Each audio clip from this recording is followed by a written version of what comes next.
Good morning, everyone, and thank you for joining us today. My name is Ashley Brown, and it's 10 o'clock, so we're going to get started. On behalf of KLR Wealth, KLR, and our affiliate companies, I'd like to welcome you to today's webinar. Today, we have with us Peri and Aptaker, KLR Wealth Management Managing Director, who will be giving each of our presenters a proper introduction in a second here and kicking off today's webinar. But before I hand things over, I just wanted to let everyone know that we will be recording today's webinar and sending a link and a copy of the slides in our follow-up email. And we received the questions submitted during registration from everyone. Thank you for those. We'll be covering them throughout at the end of the presentation. But if you have more, please submit them through the GoToWebinar control panel, and we will try our best to cover all of them at the end. So Peri, it's all yours. Take it away. Thank you, Ashley. Good morning, everyone. We're very excited to have as our special guest today, Melissa Sommer, who's the co-founder, CEO, and president of Darwin Trust Company of New Hampshire. KLR Wealth and Darwin Trust have created a strategic alliance between our two firms to better serve our mutual clients. This collaboration brings additional trust and wealth management services to each of our firm's clients. Having Melissa as our guest speaker today is just one example of the benefits of our relationship. Melissa has almost 30 years of professional experience as a CPA, financial analyst, and trust officer. Melissa was inspired to create Darwin Trust to provide the level of world-class service to her clients that she was unable to deliver in a large national trust company. She will be discussing the power of trust in the New Hampshire Trust Advantage. After Melissa is finished, David Wray, our Chief Investment Officer, will be giving you a stock market update. Given the wild ride in the market has been on the last couple of days, his analysis, as always, will be very helpful and insightful. Melissa, take it away. Thanks, Peri, and thank you for having me. This is it's a treat and an honor. Let's throw it out there. What I want to talk about today is obviously trust, but I want to start off with saying that you can watch webinars and read articles on trust, and most of the time they're going to be filled with terms, legal terms, and definitions. And today, what I hope to do is focus on the why. I want to focus on the why of trust, the why we believe that for everyone, and why New Hampshire. And I'm going to interweave a bunch of stories, real life stories that I've experienced, which is the foundation for the passion of why we started Darwin Trust. So let me get started with the first slide of, why do you need a trust? And, you need a trust because you have things you want to protect, things that you think are valuable. You want to document, what's going to happen when you are no longer here.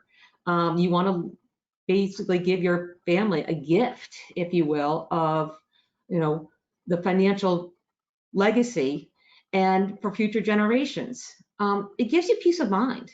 And another way of saying it is, you want to create a trust because you want to sleep at night. And if there's one thing I could bottle is like creating a trust is a way to help you sleep at night. And that's why we look at trust differently. And so I want to define a trust a little bit differently as well. So again, what is a trust? And we could define it as we could start. I don't want to get too technical talking about grantor and non-grantor. I don't want to talk about it in pure legal terms. I want to talk about it the way we talk to our clients when we first meet with them, is that just think of a trust as a legal set of instructions. It's a set of instructions between two parties, and that set of instructions is a way to protect your assets.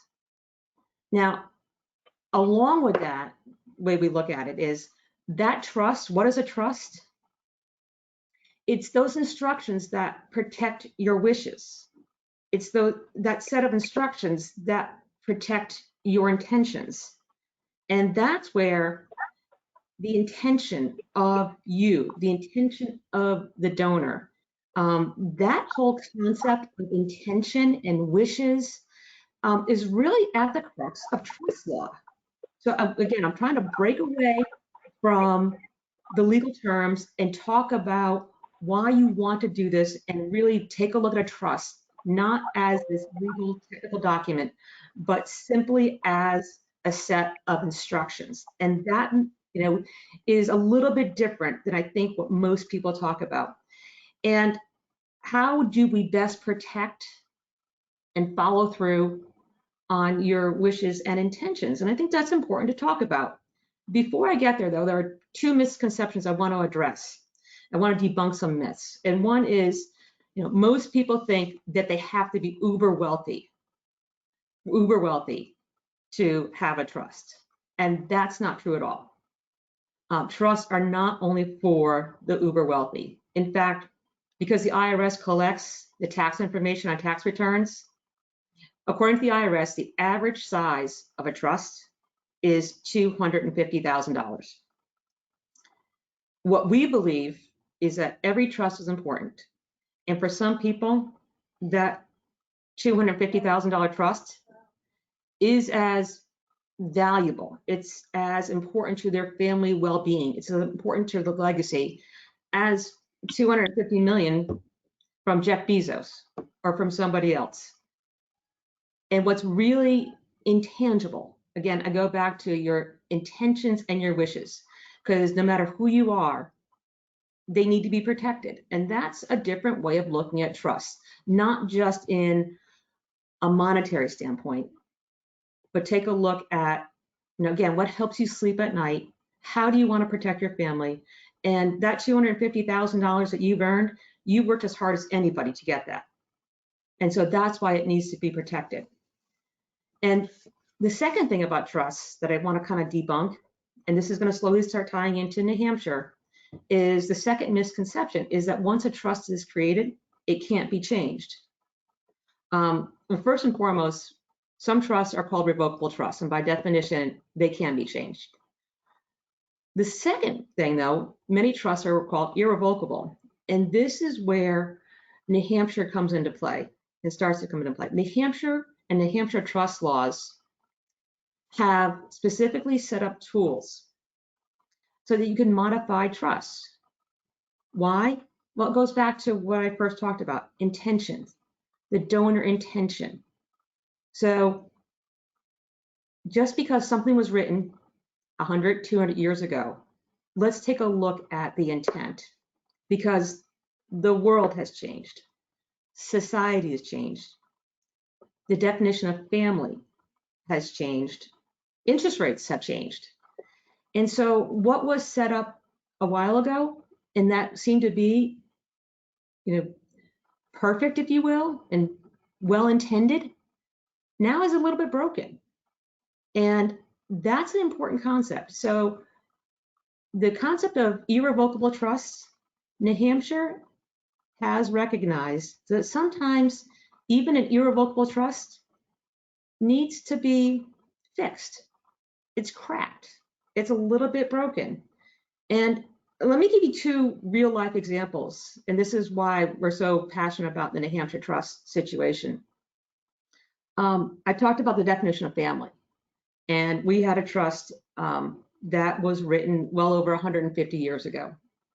And in the trust document, the way they defined the beneficiaries and the heirs, there was no room when 4 generations later, there were adopted children. And so you fast forward to a situation in modern times, and there is about $36 million, real story, by the way, that needs to be distributed. And the two, it's called natural born children, because of the reading by from the law firm, was going to split $18 million each. And the family realized this was not the intent. The adopted child was going to be excluded. And so there was a way to go and address this. And so instead of being an 18-18-0 split, it became 12 million, 12 million, 12 million. Again, that's an important thing. The intention of the grantor, the founder, was not to exclude a child, but the concept of adoption didn't exist in the way it does today. And that was an important thing. The other thing that we've seen, and why trusts even more so, and this is going to tie a little bit into David's world, is the concept of principal beneficiaries and income beneficiaries. some trusts are written so that just the income is distributed. And go back, when I started in the business 30 years ago, you had a 10-year treasury at 8%. Now we have a 10-year treasury at 1.5%. You had trusts that were written and people could live off of the income. People can't live off of the income on a lot of trusts now. And we see that also, in Social Security. So that has been recognized in New Hampshire. And what they allow is for principal to be distributed. They have and you have the power to adjust. You have the power to change instead of just distributing the income from coupons and dividends, to take principal, to take some of the capital gains that have grown so greatly and smooth things out. Again, because of the benefit, you want fairness. The intent is fairness. And so they have that mechanism to do that. And specifically, what New Hampshire has done, which makes it different than every other state, is they've created a New Hampshire Trust Court. And this is really important. Think about, for example, let me take a step back and think about why so many corporations incorporate in Delaware. They do so because of the Chancery Court. That court, the judges, the laws, they are experts in corporate and equity matters. And you take a look at whether it be Google, Apple, Ford, General Electric, Coca-Cola, Procter & Gamble, all of these companies which are not located and headquartered in Delaware, they're all incorporated in Delaware because of the Delaware court. Think about that from the trust side. New Hampshire did the same thing, and they created a trust court, and their trust court is loaded, if you will, with judges who are experts. This is what they focus on. They focus on trust law. And this is something that makes New Hampshire very unique. We like the fact to say that, in some respects, this was make the granite state, it rocks when it comes to New Hampshire trust law. And this is something that, to be fair, when you take a look at other states, New Hampshire compares favorably with South Dakota, with Nevada, with Delaware, but they don't have this trust court. And this makes New Hampshire a very, very strong place to have your trusts.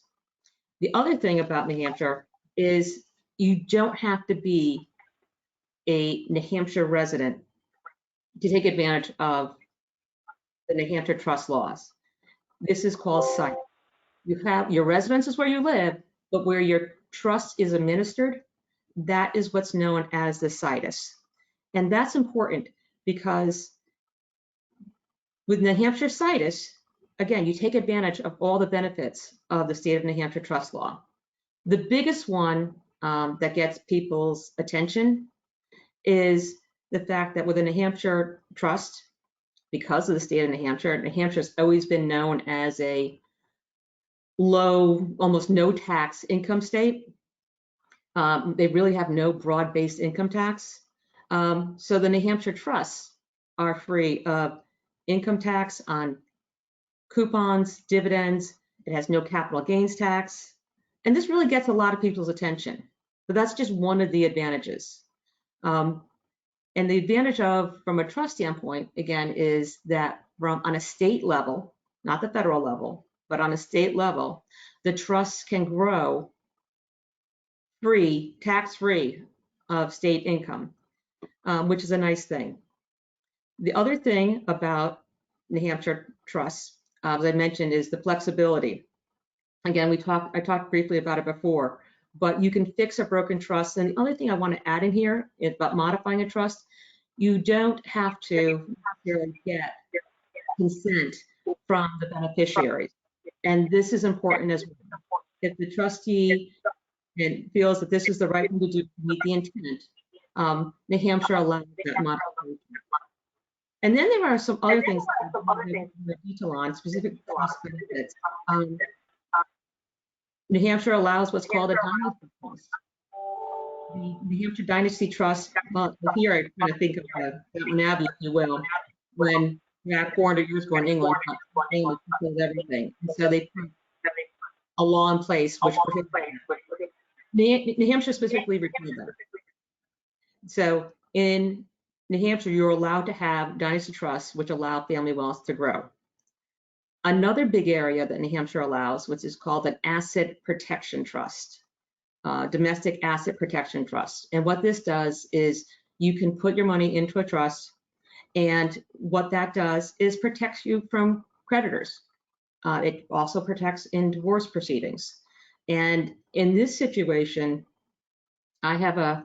we had another real life situation where we had a surgeon who was sued, malpractice case. Fast forward, he was found not guilty, and nothing had happened to his wealth, but the fear of that ever happening again. Now, how do I protect myself?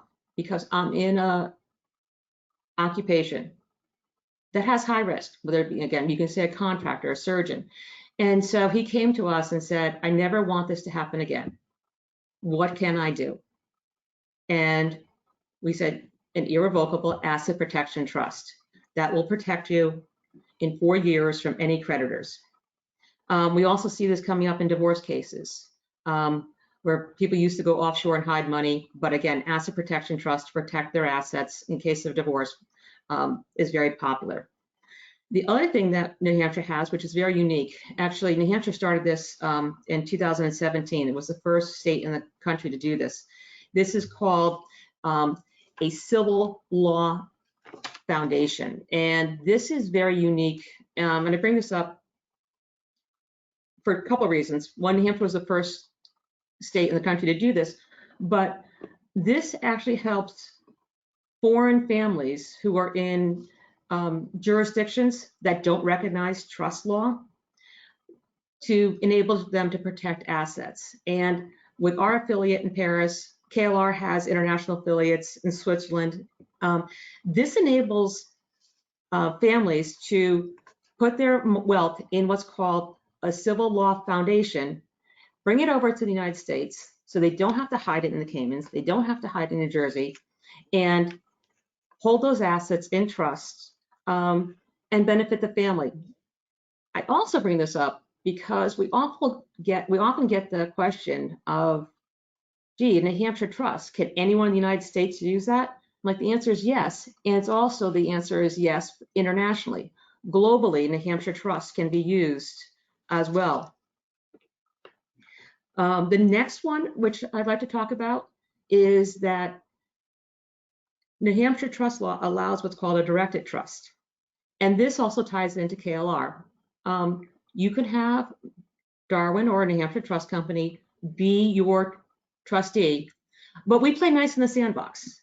We basically, if you have a wealth manager, if you have someone else that's been with your family managing your wealth for whatever, 10, 20, 30 years, you don't have to get rid of them. In the New Hampshire statute, it allows the trustee, the administrator of the trust, and the wealth manager, just like we're doing with Darwin and KLR, to do what they do best. We can be the trustee, they can be the wealth manager, and play nice in the sandbox. It's called a directed trustee, and that's very important. The last thing I want to bring up as far as a really unique advantage for New Hampshire trusts, and again, I want to bring in a real world story for this too, is the ability that New Hampshire allows you to have what's called a quiet trust. A quiet trust, as it sounds, is silent, if you will, it can be silent on even the existence of the trust. It can be silent as far as who the trustee is. It can be silent as far as the trust document. And why this is important is we had a situation years ago when a typical situation, the grandparents set up a trust. And when it came time for the grandchild, when they turned 21, to get their distribution, her relationship with her parents was very, very strained. It was strained because of some addiction issues. It was strained on many, many levels. And the parents were really fearful, really, really fearful that if she had found out that she was going to get this trust at 21, she was going to get the money and run off. They would never see her again. And the trust was not a New Hampshire trust. It was in a different state. And we had to send a notification by certified mail to the 21-year-old beneficiary granddaughter. And in my heart of hearts, I know that the mother stayed up and waited for that FedEx every day until it got there. And I will just say that stylistically, the daughter's signature was very similar to the mother's signature.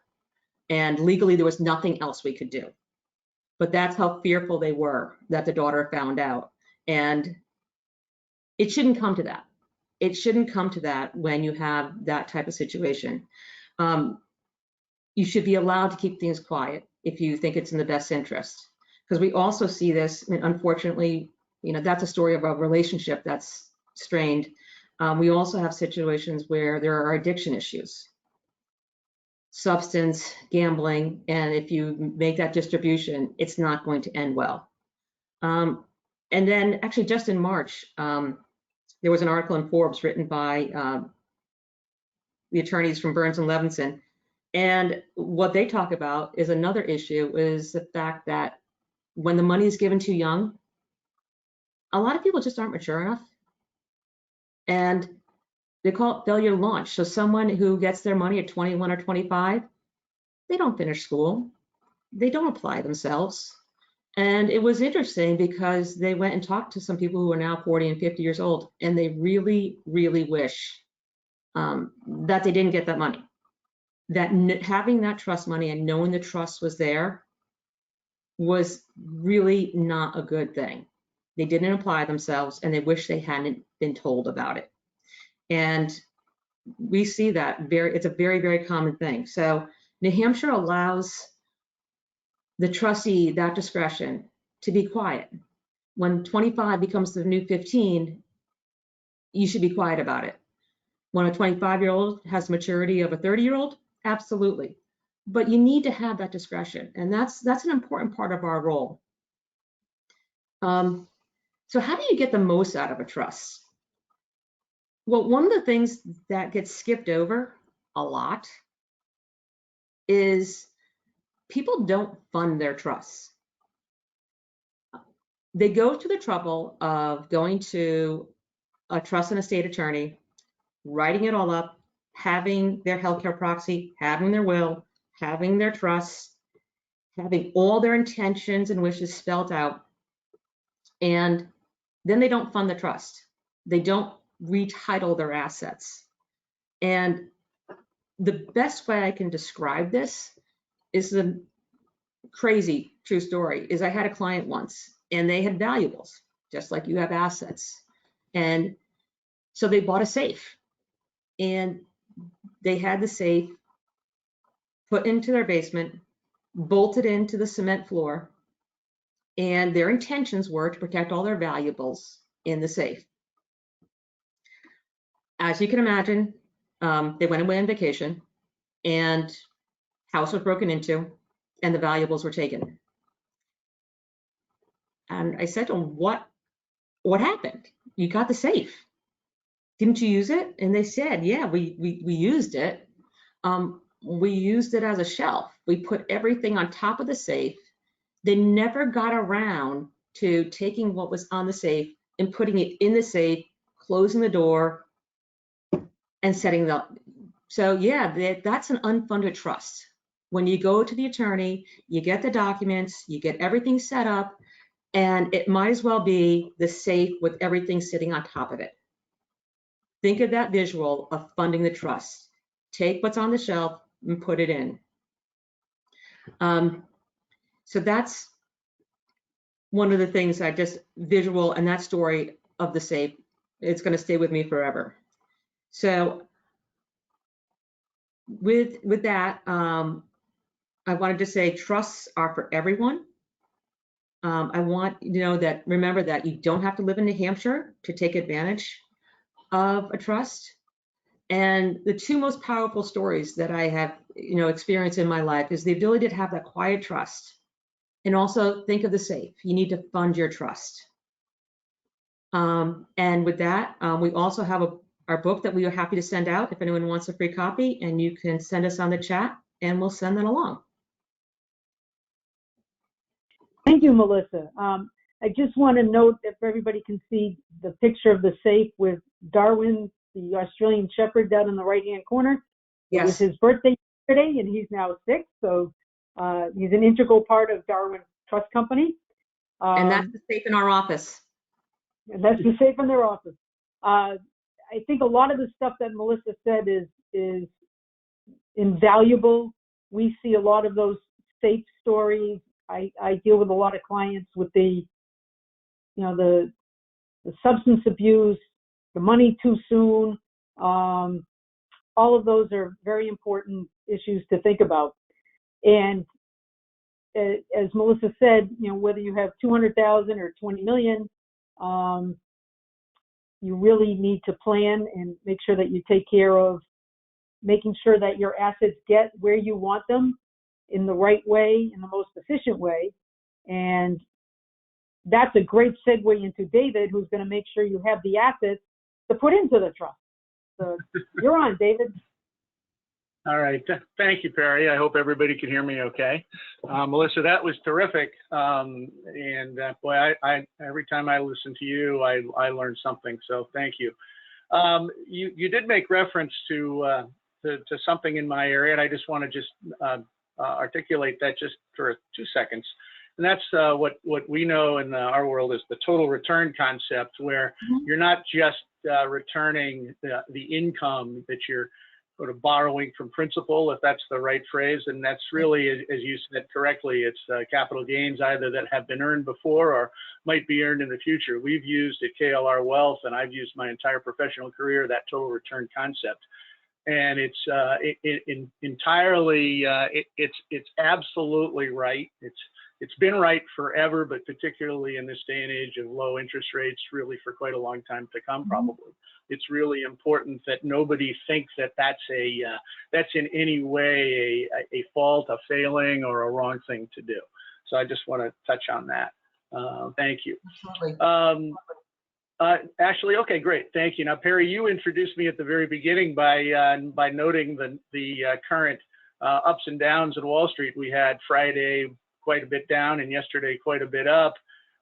This is, and I'll come back to this more later. I want to keep most of this presentation, although I'll happily have questions that will get more micro. I want to keep this more at the macro level because I think we are intensely in a macro world, and this volatility that we've seen through the last few weeks, couple of weeks of June, not much today, is more trader-oriented noise than it is anything real. But it's as I said, I want to keep this macro. So those who have listened to me before, I know a number of you on the call have done so, and I've used this, you can see I have it updated, this classic economic cycle updated as to the current period. I've used this since the early or mid 90s and just kept updating it for the time, the time we're in and the time to come. And I think a lot of people have heard me say that my favorite economist going back forever is a guy named Mark Twain. I'm sure he'll get a chuckle, who was at least attributed to be the first to have said, history may not repeat, but it usually rhymes. And the classic economic cycle is an absolute example of longer term rhyming after rhyming. The situation is always different. I use movie analogies a lot. The scripts, the scenery, the actors are all a little different, but the end result is the same. We end up with the same kind of cycle, time after time after time. And what's economics? It's basically humans making choices based on very human things. And we end up with palpable, definable peaks, definable troughs. Now, the magnitude and the duration between trough to peak and back to trough and so forth always varies a little bit, but there is this has forever been the case. and will forever be the case. So where we are now, as you can see here, we've got 2021 really emerging from the COVID-related trough. The last economic cycle, we had a peak in February of 20 and a trough in May of 20. However, it was a very, very violent decline in economic activity. And so now as we come into 2021, we've had massive fiscal policies on COVID relief that have, and so you'll see that small, for those of you who can read that small phrase, abundant fiscal stimulus, more so than that's ever been. And there has been a considerable amount of economic growth that has been driven by the stimulus packages. And all these things, although volatility is arguably not, the volatility slowing relative to the volatility from the first quarter of 2020 and the second quarter of 2020. That's absolutely true. But certainly volatility is going to be with us for a while, which is again why it's important to do balanced and diversified portfolios and think about the total return concept rather than just strictly relying on income or even strictly relying on capital appreciation within portfolios. But all these things on the left-hand side are happening. Employment is rising. It's rising rapidly. Obviously, there's a base effect here. There's still a lot of people on the sidelines, particularly on the leisure and hospitality and the so-called gig sides of the economy. So there are plenty of people out there remaining to come back into the workforce, and that will become more and more a bigger deal, particularly as our economy reboots from where we had been. Certainly corporate earnings are rising. I think earnings expectations on within the Wall Street analytical community for corporate earnings are as high as they've ever been. The growth rate is as high as it's ever been. We are certainly heading for a golly gee whiz bang rate of economic growth in calendar 21. Again, a lot of that is the base effect. But part of this is also a rebooting of the economy. Every right-hand side of the curve, why are there right-hand sides of the curve, whether it's a cycle or even in the stock market? Because there are excesses, and excesses need to be corrected, eradicated, and corrected. We had an economic environment in the latter part of the last decade that was strongly based on, I'll call it the indulgent and the transactional.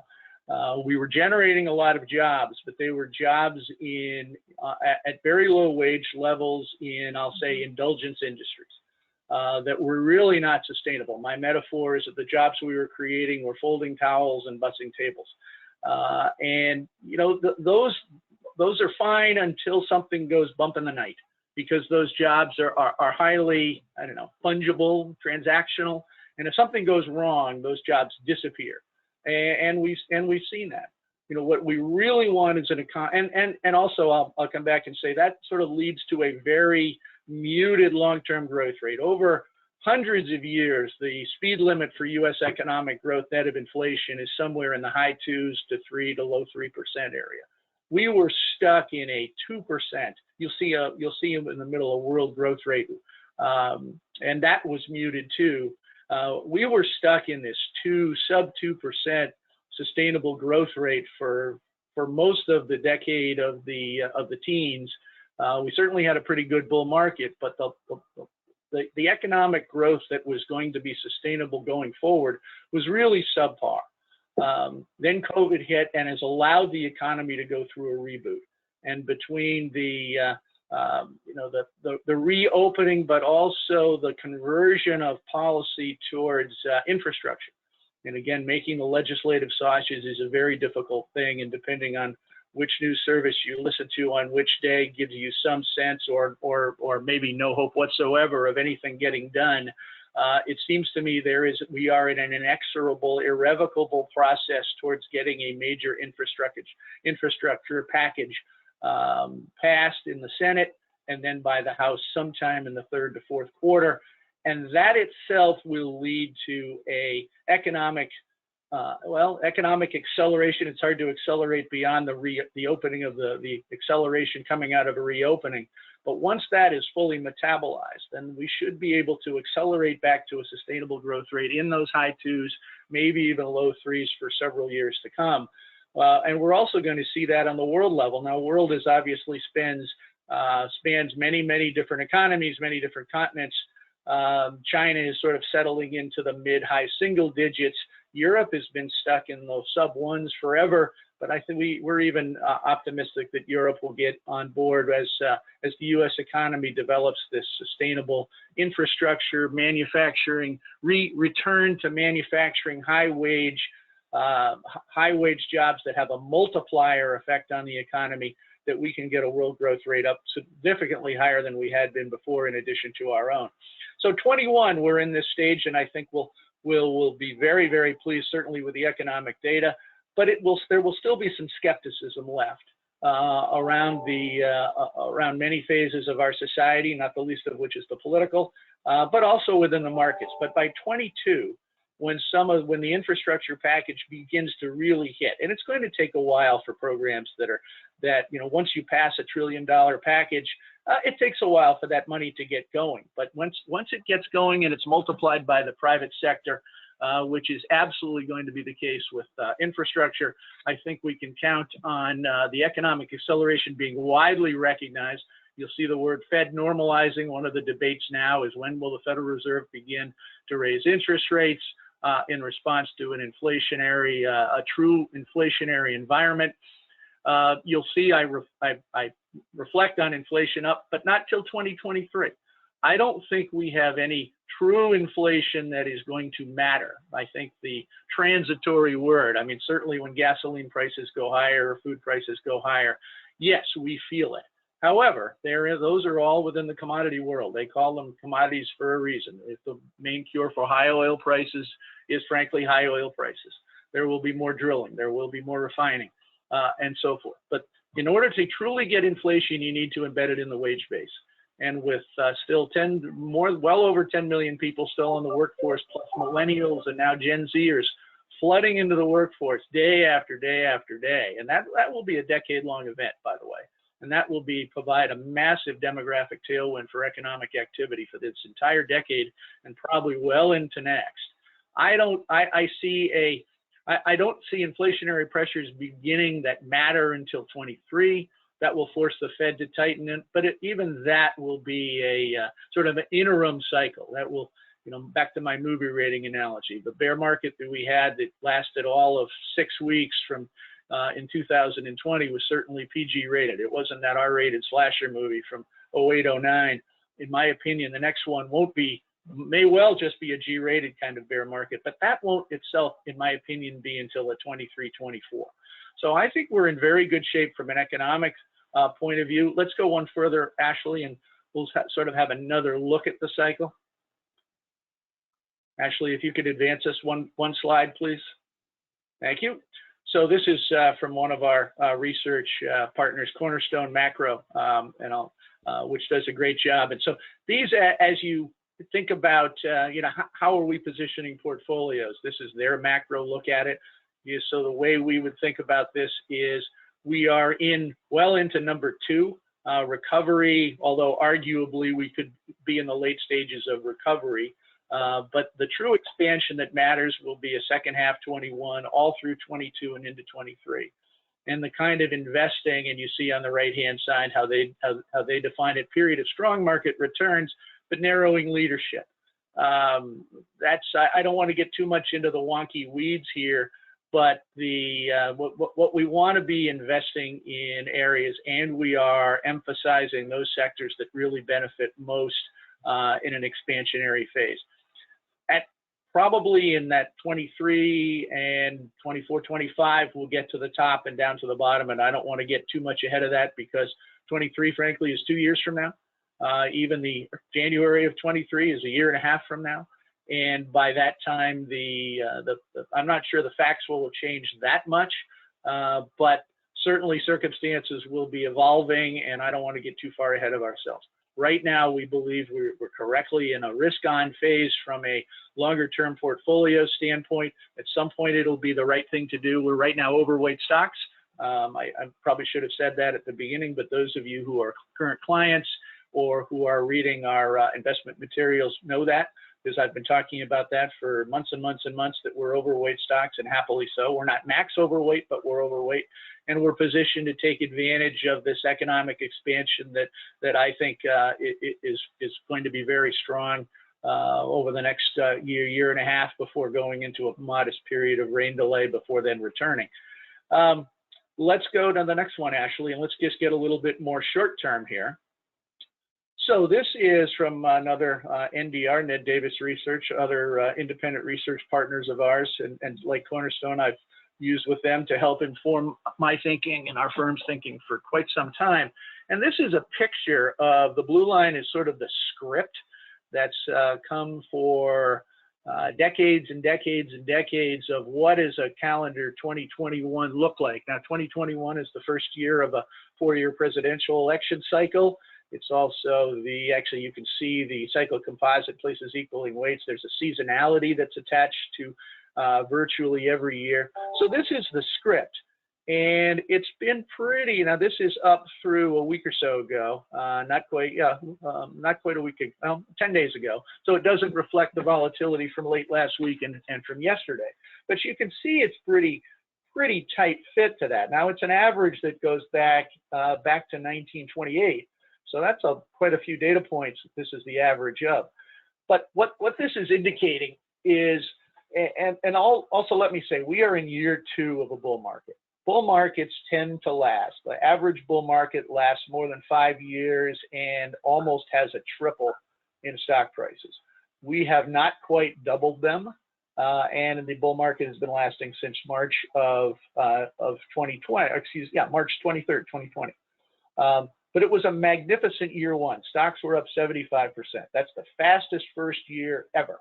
The other 2 that were much bigger, and I wrote about this in in a recent monthly update blog that you can find on the website. The other 2 big ones were 82 and 2009, which, by the way, both started decades of quadrupling of stock prices. So the momentum that was generated wasn't just a sort of a flash in the pan. There was something real and sustainable behind it. And I think that's going to be proved to be the case for the entire decade of the 20s. But as we sort of look shorter term, when you get that kind of outperformance, markets tend to, not always, again, this is an average, markets tend to have their own period of a shorter term rain delay, where volatility steps up, some of the questions, some of the momentum that's sort of leaks out from the side, some of the assertions, the confidence that led to the point at which the short-term peak happens, and perhaps we had a short-term peak week before last. I don't know. Maybe we'll all see how that proves out. But whatever peak we get, we often have a retracement. Now that looks like a fairly big drop there, in all things concerned. But don't really look at the levels. What we're looking for potentially, and I don't want to overstate this because we're not going to be making any asset allocations purely based on this. They said we're overweight, but we're not max overweight. If we get any kind of weakness, and I will say that the bigger catalyst I think for any weakness just could be this making of the legislative sausage. Even in 2017, which was a 30% up year for stocks, a tremendous bull year, all based on the premise of tax cuts that were inexorable with the full Republican control of all of Washington, D.C. There was still a rain delay in stocks in the summertime of 2017. It pretty much went away by early September rather than waiting till later, early fall, October, November. But even that year, which was such a magnificent full year for stocks, had a period of flat to weak areas. So we are, I don't want to overstate this, but I also want to recognize that the gods have been the market gods have been on our side. I think they're going to continue to, with reacceleration in economic activity and the reboot of the economy based on strong infrastructure, not to mention the funds that are still there from the reopening, plus the massive demographic tailwinds of millennials and now Gen Zers. And as I said, I think that's a full decade, maybe a multi-decade story that won't be unlike the 80s and the 90s when us baby boomers got into the economy starting in droves in the early 80s and drove really 2 decades of strong economic growth. I think that's very possible. But as we sort of look on a shorter term basis, we're going to be looking for any weakness to add more to our stocks rather than fret about what some fairly normal and expected weakness, which by the way might not happen. That might be a bad premise. If the legislative sausage gets made very, very quickly and things really take off in a sustained and orderly way, we might not have any kind of the sort of decline here. But just on the just to be realistic from the past, I think as I said, history may not repeat, but it usually rhymes. The rhyme makes sense to me that yes, the bull market is strong. Yes, it is sustainable, but there might well be an interlude, a short-term interlude of some kind during calendar 21. So those are my comments. I know there are some questions, particularly on Melissa's side, but if anybody has questions to chime in either via Ashley or and Ashley or Peri might come in and suggest how additional questions might be added to the queue, I look forward to answering them. Yes, so thank you, David. That, as usual, was very enlightening. If any questions, they can put them in the question box. They can type them in, and I'll start with a couple of questions that we received in advance. I think Melissa covered a lot of things in her talk, but there's some things that I think would be beneficial for you to bring out, Melissa. One of the questions deals with how do I deal with a special needs child? Right, and that is a prime example of the use of a trust in a situation where we typically see special needs trusts that are as low as $60,000, but you need to protect that. It's all about your intent, and what you need is to protect that child and protect the resources and protect the government benefits that that person, typically a child, is eligible for. And so there are, first and foremost, there are attorneys that specialize in drafting the documents. You need to be very particular to make sure you do it right. And then the special needs trusts are set up and administered to make sure you follow the very, very specific rules to keep the eligibility in line for that situation. So I would talk to an estate trust attorney who specializes in special needs trusts. Make sure the trust is administered by someone who, again, is well experienced in that, and make sure that you get all the benefits, government benefits that are available. Once, and if the government benefits aren't enough, that's when the special needs trust kicks in to supplement those needs. So I'm going to state the obvious here.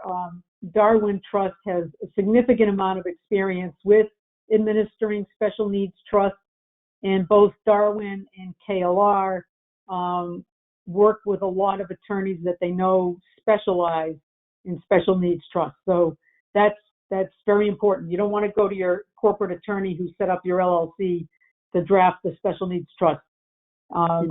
Right. Thank you for that. I have another question here, which I think will apply to a lot of people. Somebody said they have a trust set up in Massachusetts. Can they switch it to be a New Hampshire trust? They can. And I'm going to use another little, I had my safe picture and my safe analogy, and now it's early in the morning, but I'm going to talk about wine, and we're going to talk about decanting. And one of the things you can do is, it's called decanting a trust, and you take the Massachusetts trust and you can pour it over into a new trust, into New Hampshire. And you do that to take advantage of the New Hampshire trust laws.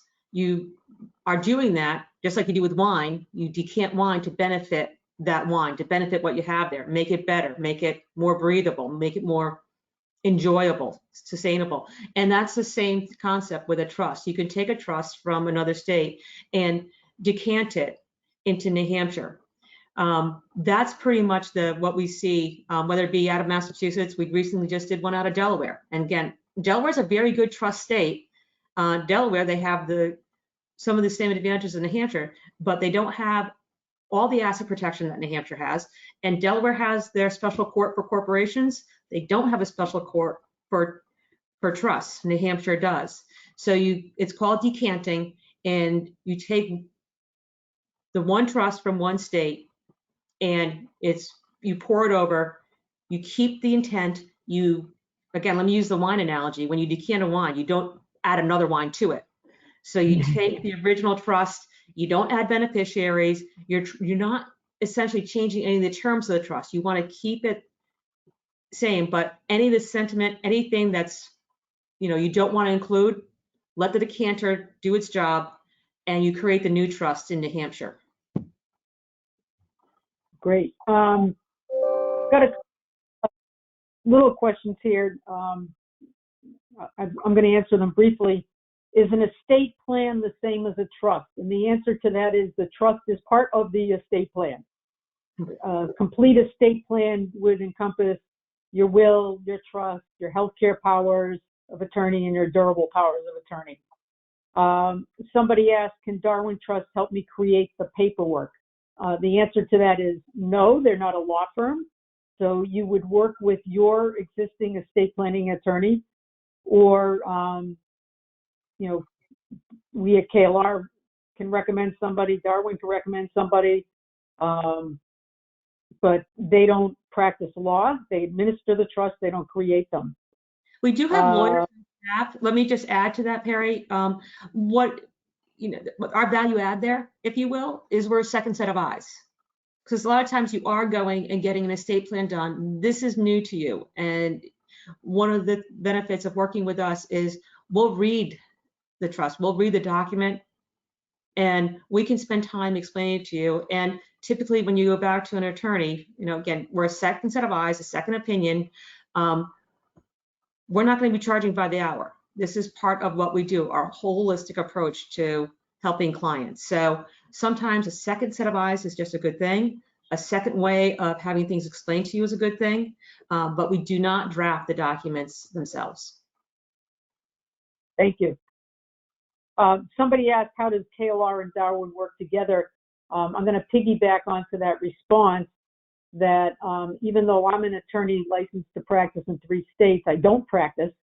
So when I'm working with clients as their personal CFO and they're working with their estate planning attorney, I'll review the documents, and then I'll forward them to Darwin, and they'll look at it. And now we've got 2 extra sets of eyes helping the client. And again, not being charged by the hour, where the attorney's being charged by the hour. So it's a great way for us to collaborate. Just looking for, somebody had a question, Melissa, about setting up a trust to receive assets from an ongoing estate settlement. That's Okay. all it says. I'm not sure what that means, but I don't know if you can take a stab at that one. Sure. I mean, it's probably a situation. So an estate is being settled, and so you're receiving just like an asset, and you can assign that right to a trust. So that's the simplest and most streamlined way of addressing that, is that you have the right to receive an asset, and it's assign that right to a trust. Great. I've got 6 minutes left. We're doing well. I've got one question here that I'm going to answer because I'm sure everybody's thinking about it. How are we planning around major potential tax changes, which so far are only potential? So Melissa had many conversations about this. And what we're telling our clients is, and as David said, as the legislative sausage is being made, we don't know what kind of sausage we're going to get, but we do know things for certain. And in the 2017 Tax Act, it was written into the law that the estate tax exemption in 2026 was going to go back to where it was in 2016, or put another way, cut in half from 11.7 million down. So what we're doing with clients who actually have enough assets to be worried about that, if they are in a position now, we're suggesting they do some gifting and use up that exemption because that will be grandfathered. On the income tax side, we're also, where possible, suggesting that clients possibly accelerate income. You know, we know what the rates are today. Even though President Biden's proposed budget had a retroactive date on capital gains, we think that's slim that would happen, and it's got to get through both sides of Congress, so I don't think that will happen. So if you have the ability to sell an asset that's highly appreciated, and you're ready to do that, now may be a better time than next year. And then the other thing is just keep in touch, you know, with KLR, with Darwin Trust or your accountant, and make sure that you're paying attention so when the sausage does get made, you'll be able to take some steps to protect your assets. So we are at 10:56. David wants to say something. Yeah, but let me just add something from an investment standpoint as to potential tax increases. First of all, my bottom line is that the stock market has long and continues to expect tax increases along the lines, of course, that the administration has been talking about. Particularly a raise in the corporate tax from 21 to probably not 28 but 25. As well as increases in the upper income brackets for individuals. Although I can't speak for every individual on what their own plans will be, and I think, Peri, what you suggest makes sense. The aggregate selling pressure that will result will be fractional to zero from an investment standpoint. So you know, we've had much higher tax rates in the past and much stronger bull markets over longer periods of time than we've had. Obviously, nothing much stronger than we started out with in year one. But the quadruple in the 80s, the quadruple in the 90s, and the quadruple in the 10s were all done, except with the obviously exception of the last couple of years of the decade of the 10s, were all done under much higher tax regimens. So I find that to be, and frankly, it's also, where's the money going to go? If it's not going to be gratuitously given back to people who won't consume, it will go into infrastructures. It will go into stronger employment base with stronger wages. And I used the word before of a multiplier. I think the economic multiplier effect of the tax legislation in the late 2017 and 18 was a fraction of a percent, a fraction of a dollar. The multiplier effect when you get into industry creating policies could actually be a multiple of a dollar. So to which the stock market will be far more, the financial markets will be far more interested in than in the positive multiplier results than in the nominal increase in the tax rates. Thank you, David. That's just tied it all together, which is great. It is 10:58, so we want to thank everybody for attending today. We appreciate your coming and your attention. As Ashley said in the beginning, this was recorded, and you will get a follow-up email with the link to the recording. So if you can't sleep tonight and you want to listen again, go for it. So thanks again, and we'll let you know when the next webinar is. Thank you, Peri. Thank you, Melissa. Thank you, David. And also, Melissa mentioned if anyone would like a copy of her book, please feel free to reach out to her. And as Peri mentioned, we'll be sending a link to a copy of the PowerPoint and a recording of today's webinar out this afternoon. So that wraps it up. And as always, please feel free to reach out to us if you have any questions. We are here to help. Thanks again for joining us, everyone, and have a great day. Bye.